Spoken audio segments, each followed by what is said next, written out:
America, a country with some of the most brutal criminals in the world. And fighting back are some of the world's toughest cops. Yeah, he's round the back. I had a shot in there. It's a job where murder, drug wars and gun crime are part of everyday life. Come here. A job where doing your duty could cost you your life. They're running, they're running, they're running! Run! We got one! Now I'm joining some of these cops on the front line in the battle against the bad guys.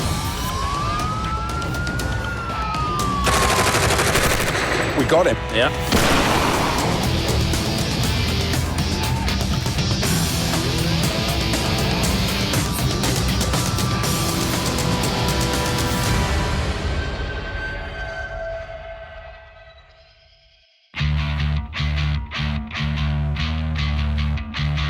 This is New Orleans, the Big Easy. But there's nothing easy about being a cop in this place. He's running. We've got a runner. There, across the road. Stop. Come here! Get down! Yeah, he's round the back. The police are fighting a war against ruthless drug dealing gangs, and the city is awash with guns. You know you shouldn't be having a gun at 16, eh? New Orleans has the highest murder rate in the country, with a killing nearly every 2 days. They noticed AK-47. That was one of the weapons used in the shooting. In 2005, Hurricane Katrina blew into town, and the city descended into deadly lawlessness. We gotta steal from each other so we can survive and feed our children. It was almost apocalyptical. It was a free-for-all. Now I'm going on the front line with the men and women that will stop at nothing to rid their city of violent crime. Please, New Orleans, Louisiana, is nestled in the deep south at the mouth of the Mississippi. It's a beautiful city with a turbulent past. Uptown, the picturesque French Quarter pays homage to its original settlers. But just a few miles away, downtown tells a different story.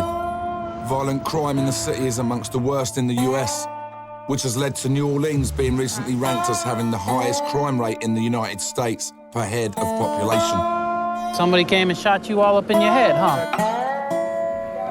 The police face a lot of weapons, with some New Orleanians permitted to carry handguns in their cars and on their person. I'm here to roll with the NOPD Special Operations Unit. These guys are no ordinary cops. They deal with everything from tactical assaults to targeting the city's most violent criminals. VOWs, or the Violent Offenders Warrant Squad, are gathering for a briefing in the 6th District. At this point, we're going to walk through the door, we're going to go out there, we're going to grab these guys, and just make sure that you guys I don't want to end up with anybody getting hurt. VOWs has been assigned 37 criminals to arrest wanted for drug dealing in the city.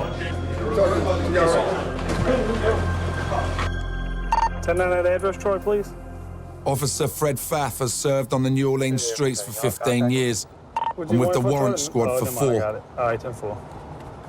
Our main job responsibilities are locating wanted subjects. The warrants sent to us, and our task is to go out and try to locate that subject and put him in jail. The individuals that we're looking for now, they're drug dealers, so there's a possibility that these people can be armed. But yeah, we're at the location now. Hold on a second. All right, the gate's locked in the back. I can't get through. Fred and the unit approach the house and knock on the door.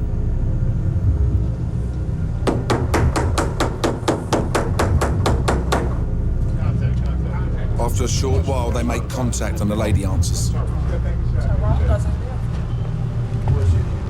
That's my uncle, but he doesn't live. He don't live here. I have no idea. He gave my address. As the officers search the house for the suspect, they make a discovery. You got something on you, baby? I don't have nothing on me. Put your hand behind your back. Who flushed that coat? What code? Cocaine that's in the bathroom, baby. I don't have no cocaine. There's drugs in your bathroom, in your tub, okay? I don't sell no drugs. That's shit in there, too? Yes. I'm getting the fuck out of here. Exactly. It's left to Officer Mike Hamilton to recover the submerged drugs which suspects have attempted to flush down the toilet. For the love of the job. That's suspected heroin. Roughly an ounce of raw heroin. The Vals unit strike it lucky on their first warrant of the day, and they uncover $50,000 of raw uncut heroin and over $2,000 in cash. With neither of the subjects in the house willing to own up to the drugs, both are arrested and taken to jail.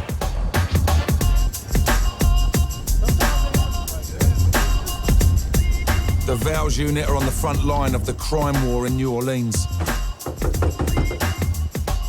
Every day they are charged with bringing in the city's most wanted. From armed robbers and murderers to prison escapees and drug dealers. Distribution of heroin. Please, They often face hardened criminals with a lot to lose, so a tough and uncompromising approach is always necessary. Going to jail. The distribution of crack cocaine. Me? As the day rolls on, Vals round up 30 wanted criminals and a large quantity of illegal narcotics. Open the front door! Successfully removing drugs and the drug dealers from the city streets. I'm joining Fred for my first patrol with Vals on the mean streets of New Orleans. What do you think about our boys? Our cops don't carry guns. But there's no way. There's no way that I would go out on the street without a gun. You wouldn't?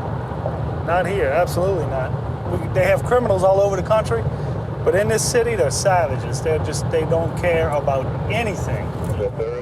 Our first warrant is for a man wanted for an assault on his girlfriend and criminal damage to property.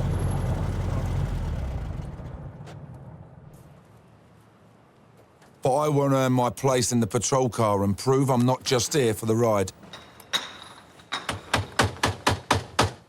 In New Orleans in 2007, there were over 3,000 arrests made for domestic violence. Can y'all push on this gate for me real quick? With nobody answering at the front door, Fred tries to gain access to the backyard to see if there's any sign of life. There it is. Finally, after some determined police work, we get contact. Come to the front of the house. It's the police. Hey, How's it going? Morning. You have a shirt? Yes, I have. Hey, listen, dude. Yes, sir. Calm it down here. Okay.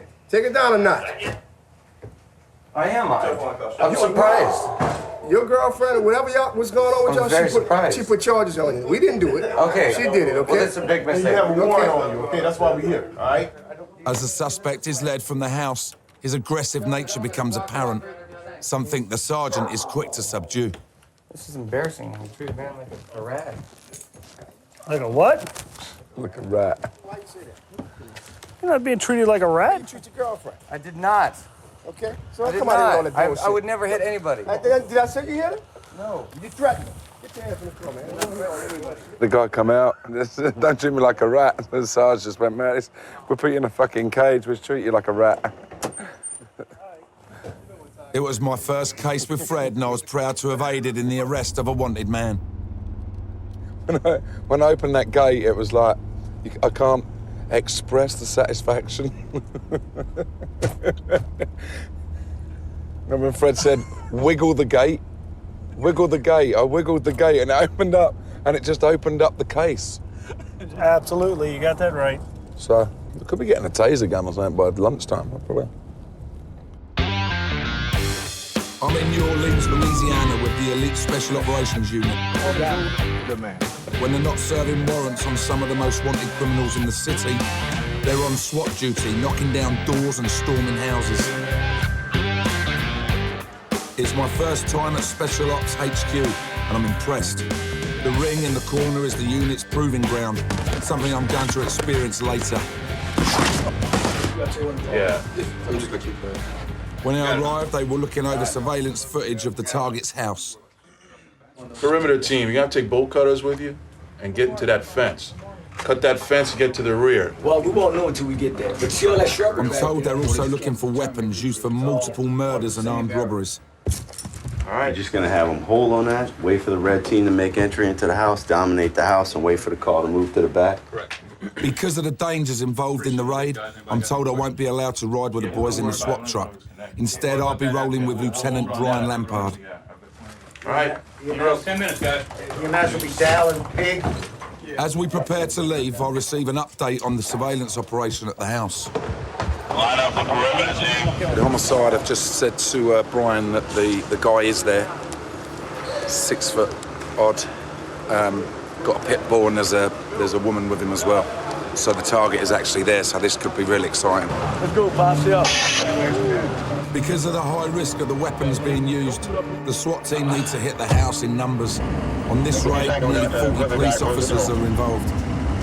Let's go, roll out. Bearcat to Cat D, make sure you get in, I'm coming to get in. Make sure you stop there, make sure we're all tight. What's the dangers here now, Brian? Well, like we discussed in the briefing, this guy's wanted for murder. Yeah. He obviously has violence in his past. Depending on, how bad he wants to stand his ground, he's got the potential to be a violent encounter for us. I don't know how they feel. I got the adrenaline going. It's good. It walks away. There's a house there. Should be ready for it. They're all going up the side of the house. SWAT raids are fraught with danger. With a high possibility of a shooting of a suspect or officer, I'm happy not to be first through the door on this one. They're bashing the front door in. They're going in now. They're all in there now. Everybody's inside. There's a lot of shouting and screaming. It was tense in the car as we waited outside for an update from the SWAT team. Are you holding the target? Negative, one female. Here comes a woman. There's a lady come out Red the team front. to blue team. Red team leader, we're making a move upstairs. Corey, getting intel. With no sign of the target, I'm allowed to move forward towards the house. It was really quick. I mean, they literally was here, up the side, round the back, through the front door. Really effective, really, really good. They've got one woman in there, so whether the guy got out or what, I don't know. But the trouble is, when they're coming in, they've got so many of these kids on corners with cell phones, I think they get tipped off. That's the battle. These guys, they've got lookouts on the corners on the cell phones. So whether he's out or gone, the car's still here. She's over there still screaming and shouting, so we'll have to wait and see. With the house now safe, I went in to see what the team are up against. Stinks of dogs. There's 2 more dogs in there. One come out. There's a pit bull around the side. Grim. Stinks. Officer Chad Gagnon was first through the door. You never know what you're gonna get. I mean, the warrant is a homicide warrant, so you're going after a guy who's already committed a homicide. His potential for violence is very high. You never want to see those days where one of us don't come out of the house. Even though the target wasn't in the house, the SWAT team recovered a weapon used in a double murder. The gun will eventually be destroyed, along with the estimated 2,300 firearms the NOPD recover every year. I'm impressed watching the unit in action. These guys know what they're doing and are clearly very good at it. I'm disappointed not to have gone through the door with the team, but they've told me I can prove my worth to the unit in an initiation test that they have planned. My reputation precedes me as a bit of a hard man, so they've told me I need to face one of their tough guys in the ring. To them, I'm Hollywood. But they don't know I've recently spent 6 weeks in a gym training for my last movie. Oi, I'm the only traveller who's won 6 years in a row. I done the Strength and Honour movie with Michael Madsen, and I was in the gym for 6 weeks and really got into it, and you realise how hard it is. I'm ready to fight, but then Jeff, unit's prize fighter, steps through the door. Jeff? How you doing, man? Yeah, bro, it's good to meet you. Hey, Vinnie. Hopefully he's got an extra thick head guard for me. Absolutely. And he takes it easy on me. Nah. Because we got to work tonight. And this has become precious now, so What are you, 220, Jeff? 230? Wait. Yeah. 265. 265, there you go. And I've just lost about 12 pounds. As I'm giving up a weight advantage, I'm going to have to draw upon my speed and nimble footwork to get through this fight. Just in case you start throwing wild. Whether that will last for 2 rounds is doubtful. I'm sparring for the honor of the SWAT team. Fighting for Britain. Flying the flag for Britain. Never. We'll see. As long as you don't put me on my arse, I'll be fine. If he does, I'll cook him in the bollocks anyway. I'm aware of this. In case he throws a low shot, I'll still be able to have some kids. This is my chance to prove myself in front of the boys. And they've all turned out in force to see Jeff take me down. I don't know. This is going to be a close one. I don't know how the man can do it, but the young buck can hit hard. I know that.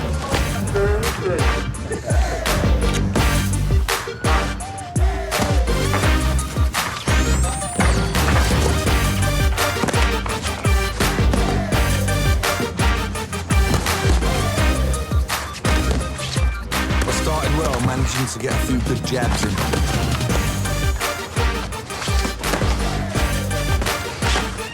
But then my fitness started to tell. The legs couldn't keep up with the heart and Jeff got through my guard.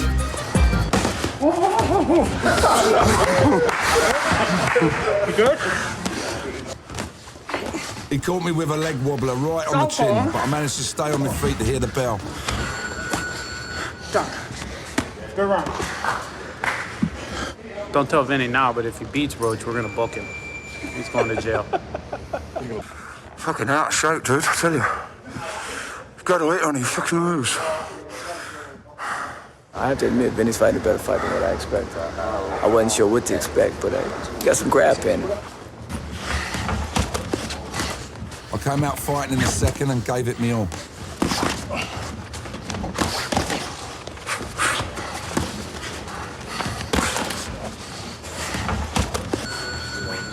I'd given it my best shot. I was just happy not to be lying flat out on my back in front of the boys. Jeff's saying I'm coming in a bit low there. He was waiting for me to throw it, but caught me one where... I'd have to take the first round because I caught him with that hook. Vinnie's gonna have to take the second round because he put a few punches together on me I couldn't defend. So we'll definitely call it a split decision. You know, he might have threw the fight. Because he didn't want to go to jail. Yeah, I might not have won, but I earned their respect and a place alongside them for the notoriously eventful night shift. But the dangers for the unit in New Orleans today pale in comparison to what they faced in 2005. That summer, New Orleans was hit by a storm greater than any before. Hurricane Katrina gained pace over the Caribbean Sea before unleashing all its fury on the Big Easy. The sea level rose until the levees couldn't take it anymore. These streets look like rivers and canals. Almost immediately, more than 3/4 of New Orleans was under 5 feet of water, and 70% of the city's police officers became homeless. I'm lost. That's all I had. That's all I had.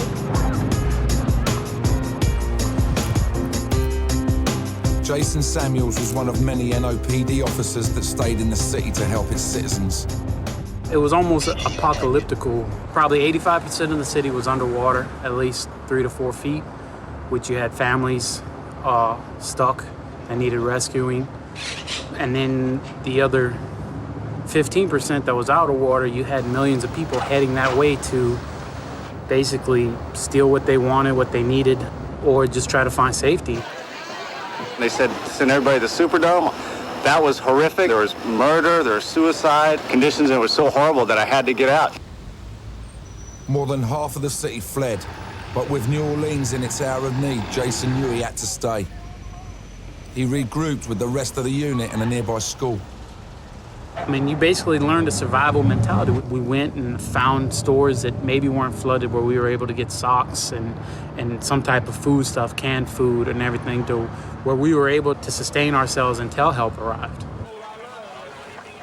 Jason and the Special Operations Unit patrolled the city with the army rescuing those in need and recovering the bodies of some of the estimated 2,000 people that died. Local law enforcement is awesome. You know, they routinely running through about every 10 minutes. So. Amazingly, Jason did all this with an open gunshot wound in his leg. Just over a month before Katrina hit, he was involved in a shootout with a fleeing criminal whilst on duty in the city. The gunshot wound in my groin area had never closed, so I was constantly bleeding. My left leg swelled up to probably 2 to 3 times its normal size. The pain was such that I would crawl to, where my boots were or whatever and get dressed. And I just put on my gear and went to work. Even now, the city is still recovering, but the heroics of Jason and his fellow NOPD officers will always be remembered. As far as American police, I don't think there's any other unit that's been through what we've been through. It was akin to guys going overseas to war together. Without a doubt, the Special Ops Unit excelled in the city's time of need, and listening to the heroics of Jason makes me proud to be serving alongside them. But as I was about to find out, when night falls, the challenge of being a cop in New Orleans becomes even greater. I'm in New Orleans, Louisiana, a city blighted by drugs and illegal firearms. I've seen the Special Operations Unit in action looking for weapons. They're going in now. And arresting drug dealers. But the Frontline policing is done by TAC patrols who roam the city's toughest neighborhoods, tackling crime as it happens. That's not mine. Don't be playing no games. I'm playing no games.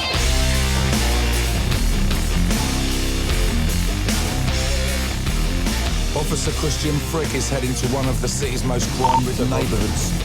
Tonight we're in the 5th District, and we're going to look for some known drug hotspots. We'll see what we can shake up in the neighborhood, and hopefully we can get a few of these troublemakers off the street. The night is still young when Frick gets a call to assist other officers on the scene of a triple shooting. Yeah, this is actually going to be the scene right here on the left with all the news cameras. What's the script, Yuri? What's the script? Black man, no shoot. On the scene, Frick discovers that 3 men in a 4x4 drove past and sprayed everyone on the pavement with an AK-47. One of the victims is a 16-year-old boy. The crime actually happened right here by the car where all the cones are. From there, once the shots rang out, the victims probably ran over to this tire shop, at which point they were hit, and unfortunately one's down, and he's been pronounced dead on the scene.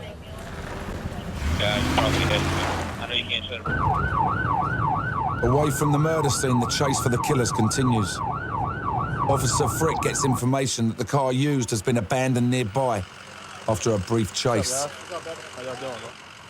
All 3 subjects bailed out of the vehicle, and fortunately for the police, they left the AK-47 inside the vehicle. Officers caught 2 of the perpetrators as they ran from the car, but one still remains at large.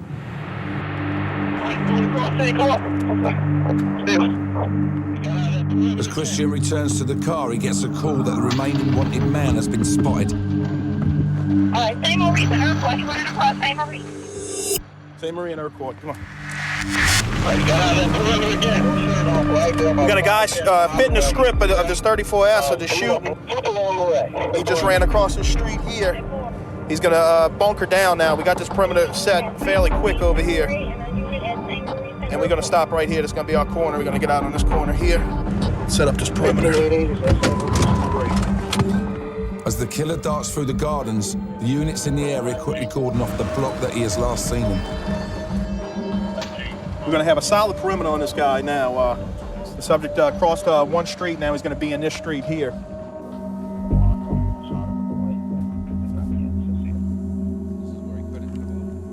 The K9 unit arrives and searches the area, but unfortunately it fails to pick up on the perpetrator's scent.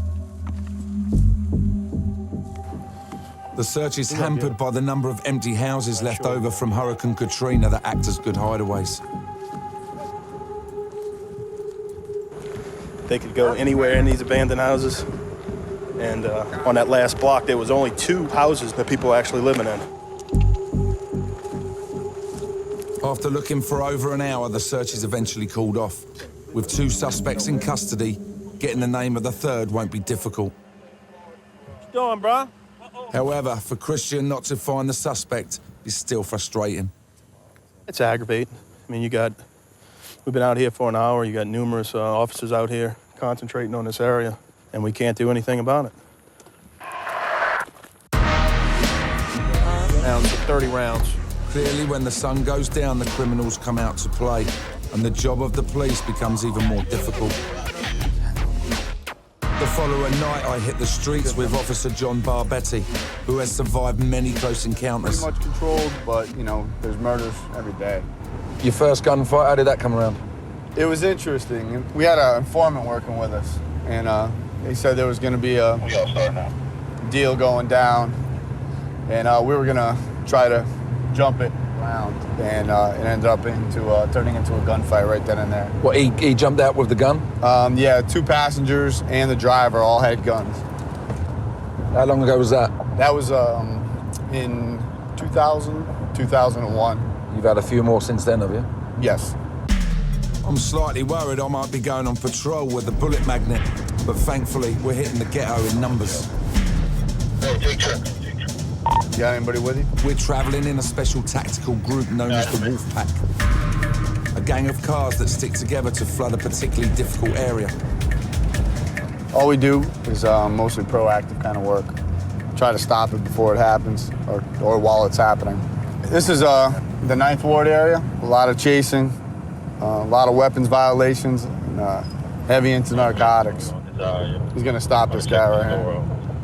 Check him out, kind of watch his hands, see what kind of movement he does. Check this car real quick. I'm learning that working as a street cop requires a different set of skills. Did we make you nervous? You all right? You sure? Your heart's going 100 miles an hour. The tactical units act on instinct, identifying who to stop.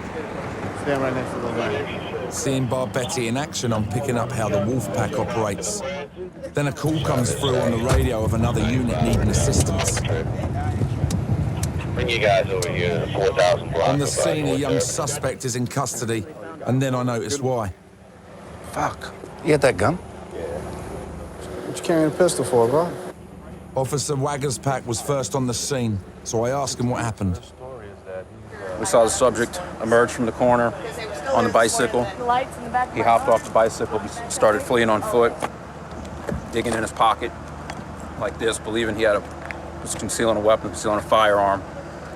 We hopped out, we started ordering him to stop. He continued running.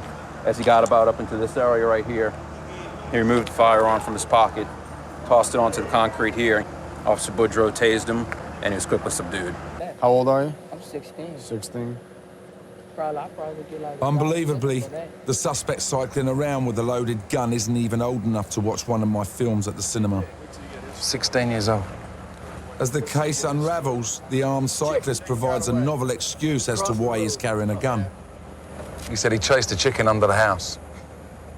He missed the chicken and found the gun and the bullets under a house while he was riding his bike.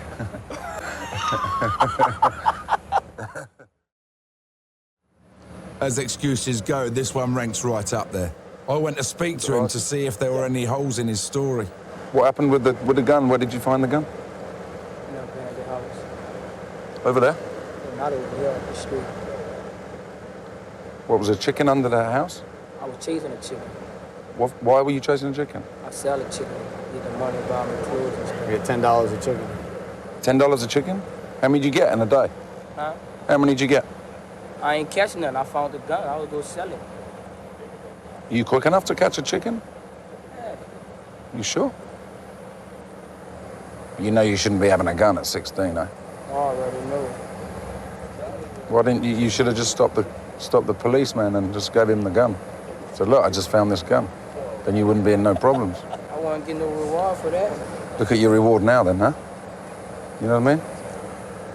You're gonna have this forever now, dude. In order to stop the chicken chaser from fleeing, the officers deployed a taser device. This temporarily stuns the suspect with 50,000 volts of electricity. Is that the first time you've been tasered? First time I ever got in trouble like that. Did that hurt? Shaking like a chicken. Yeah. Shaking like a chicken. Maybe we get $10 for you then. Yeah, you made all these policemen come out here. Have a seat right there, man. The kid's funny, but I doubt how honest he's being. I know. In New Orleans, even 16-year-olds are involved in serious crime. He's not going anywhere. I mean, a lot of the armed robberies and stuff like that, and even nowadays the murders, are the perpetrators are getting younger and younger. So who knows what he had on his mind, you know? Watching the Wolfpack deal with the armed cyclist, it helped me understand the challenge these cops face, and rolling with John and the boys is starting to get me thinking more like a cop. This you? Yeah. On the Florida. Jennings 9 to 9mm. As the night wears on, we're coming up against more and more guns, and I start seeing what the cops are up against each time they step onto the streets. 2 guns, 2 stops, 2 guns. It's an eye-opener to be riding with John and the Wolfpack, witnessing firsthand the dangerous job they do out here. Looks like a Trans Am over at the light. We received a call to respond to yet another stop and search when the unit ahead spots a suspicious car at the junction. No turning right there. Bar Betty tails him just in case he needs backup. Then a simple stop and search turns into a car chase. He's running. We got a runner. We got a runner. We're traveling nearly 100 miles an hour on a dusty back road, but still the suspect's car ahead is leaving us in a cloud of dust. Hold on. Yeah. Yeah, we're chasing a car right now. He's running from the police. Just gotta watch these intersections. It's so dusty, we can't see a lot. Up ahead, the criminal's car turns right, so John takes an earlier road to see if we can head him off.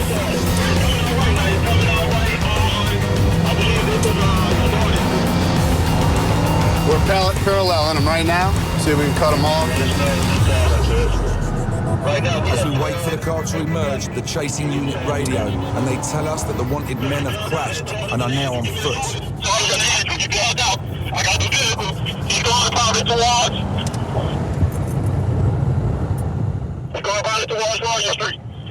Is he running, John? Yeah, he's on foot. He's right out here someplace. Keep an eye on behind us. Yeah. 5400 block. You go get a 5400 block. I was scouring the houses looking for a sign of the 2 criminals. There, across the road. Just ahead, I spot one of them run in front of us, and he heads into the bushes. Is in the rear yard. In there, huh? Yeah, he cut across. He's on Royal. 2100, going back toward St. Claude. Stop, back up, go back! 2 stops. 2 stops. Come here! Get down! Get down! Get down! Keep talking, With Barbetti in the bushes chasing the suspect, someone needs to get round the side and head him off. Yeah, he's round the back. We need to set up a perimeter. Somebody need to call out the name. Where they wiring?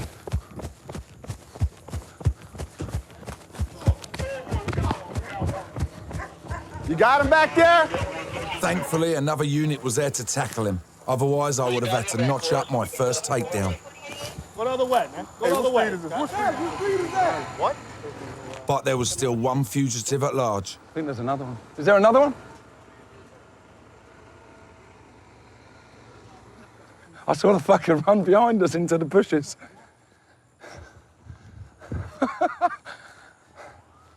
Is there another one? Yeah, it's gonna be one more. We got the driver so far. K9's already been called, bro. K9's already been called. I'm gonna put him on this side, bro. Yeah, y'all hold that corner right there. So you can back it up. Right there. Oof, that was the real stuff. John just said to me, keep an eye out behind. I look behind, I just see him run across the street behind us. And he was going so fast. Any little kids, anything, you'd have just killed him in seconds. They got the one, yeah. Yeah, we flushed it.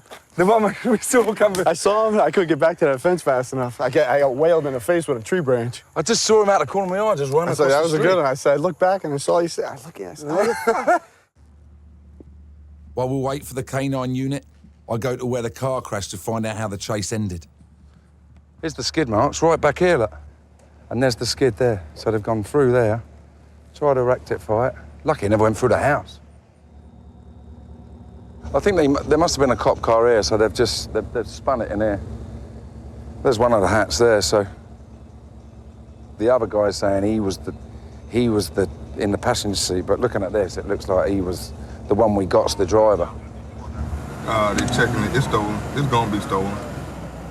You stole the car? He stole the car. He picked me up. K9 arrive on the scene and I direct them into the block where the remaining fugitive was last seen.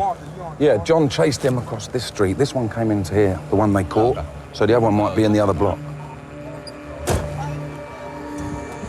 Yeah, did y'all see him? You saw him come out? We scour through gardens and search the abandoned houses, not knowing what we might uncover.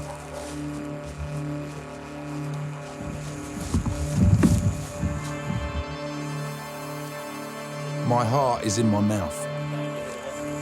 Yeah, they don't know whether he's got a gun or not. They didn't find a gun in the car. So that's why everywhere they look, they've got the guns out first.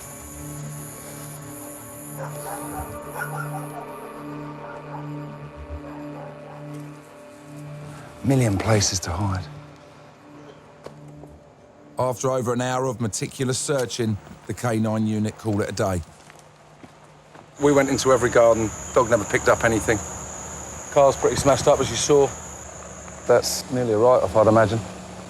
But you did a good job spotting them. Yeah, we spotted him all right, but just frustrating we never got the other one. Yeah.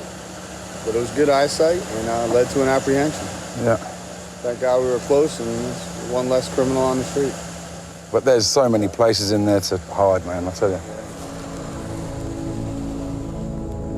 I'm proud to have helped John and the Wolfpack get an arrest, but it's sad to see yet another young teenager in the hands of the law. Yes, I do, but After the adrenaline of the chase wears off, I'm left feeling thankful that this time no weapons were drawn and that the boys can all head home tonight. I'm in New Orleans in the deep south of the United States.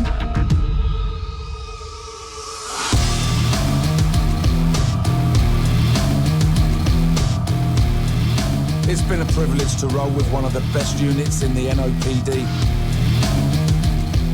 Witnessing firsthand the challenges they face and helping them to apprehend the bad guys. Yeah, he's round the back. For my last night, I'm teamed up with Sergeant Dave Duplantier, a local New Orleanian who joined the police after growing up in the hood. How long have you been in the force and why did you join, Duff? I've been on a little over 18 years now, and I was always curious about police work, but I was always kind of on the other side. I wasn't a bad kid by any means, but you do things that teenagers do. So, and we hung out a lot. So we got stopped and checked out a lot. There used to be at least a code amongst criminals and that bad seed of the world. Where they would deal with each other, but they kind of left the elderly and the innocent out of it. Not anymore. Even though Dave knows the ghetto better than most, he understands he can't take any situation lightly, and all the units must stick together. Not everybody in these neighborhoods are bad, but you got that rough element in the neighborhood. And even those that aren't bad, they're gonna side with their blood, they're gonna side with their family. And we're not family. For instance, the neighborhood, you see how many people will be out there, how many threats that are around us. It can become a pretty hostile situation. But then they're the first ones to call you guys. Yeah, one on the inside, go. On the side. All right, you turn it right on. Yeah, you turn it right on base. As we drive through the city, Dave receives an urgent call and the lights go on. Talk to me, where you at? What was that, bro? They got a guy running on foot that bolted on him. They got a little 75. The worst call a cop can get is to hear a fellow officer is down or is struggling with a suspect because he knows to get away, he will have to use any means. Right now they got a fight going on. With some officers? Yeah, they got some officers involved.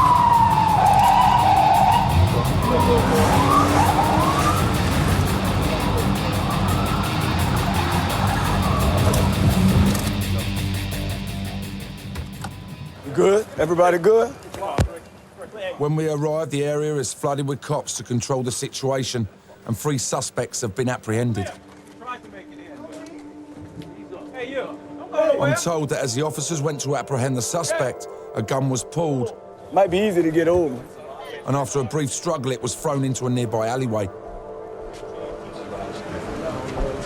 The number of units is justified, as this street corner is at the centre of a gang war. The suspects arrested are most likely gang members, armed and ready to protect their turf. After checking the rear of the property, Dave makes an alarming discovery. Female, date of birth. Poor man's version of a Benelli, huh? The gang had hidden a laser-sighted semi-automatic machine gun in the back garden. A sign that gang wars in this city are the real deal. In New Orleans, because many lawful citizens are permitted to carry and own guns, they are often taken in robberies. In the US, it's estimated that nearly 500,000 are stolen every year. With 3 suspects in custody and 2 weapons recovered, including a machine gun, the night's work would seem a success. I'm not in no beef. You violate me bad, man. You got me bad. But the challenge of dealing with so many young people with guns is troubling. Nobody. So calm down, all right? Look around, look at everybody right now in these cars and in handcuffs. Look at their faces. They're kids. They're children. And you see the hardware that they're carrying out there, the rifles, the guns. That's the frightening thing, yeah. They got that, yeah, they pull the trigger. They don't know the consequences of what they're doing. They don't. And people out there, they're killing each other like crazy, you know. That's the world we live in, you know. That's just how it is right now. It's sad. It's estimated that up to 50% of teenagers drop out of high school across the state, and many turn to crime to get by. They look so innocent when you arrest them, don't they? The only thing you can tell them is death or jail. And guess what? They don't care about either one. Jail is almost like graduating from college for kids out here. It's a pin on their shirt. So they don't care about that. They just go do their time, learn in jail, and come back out and keep doing it.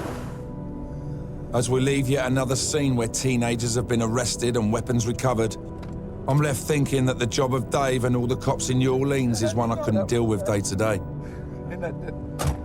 Just like in one night, let alone, 1 week, the amount of guns that the lads are getting and the amount of guns they have to deal with and that threat, I just find phenomenal. The gun situation is out of control.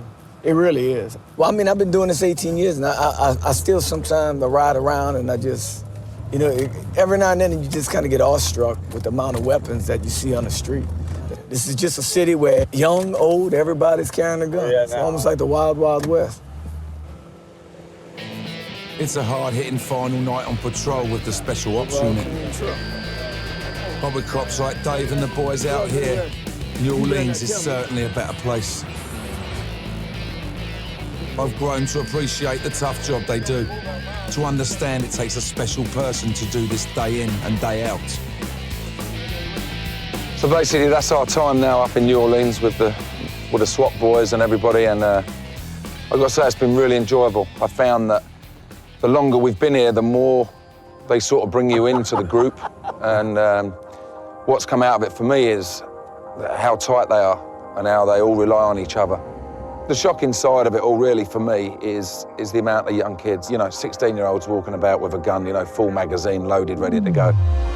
Great learning curve and full of excitement, great adrenaline rushes on the car chase especially. You never know if someone's going to run out or anything, and you're doing 100 mile an hour through these little streets. That was quite hairy. It's been a great experience, and I think it's taught me to basically, for me, to respect the law a lot more.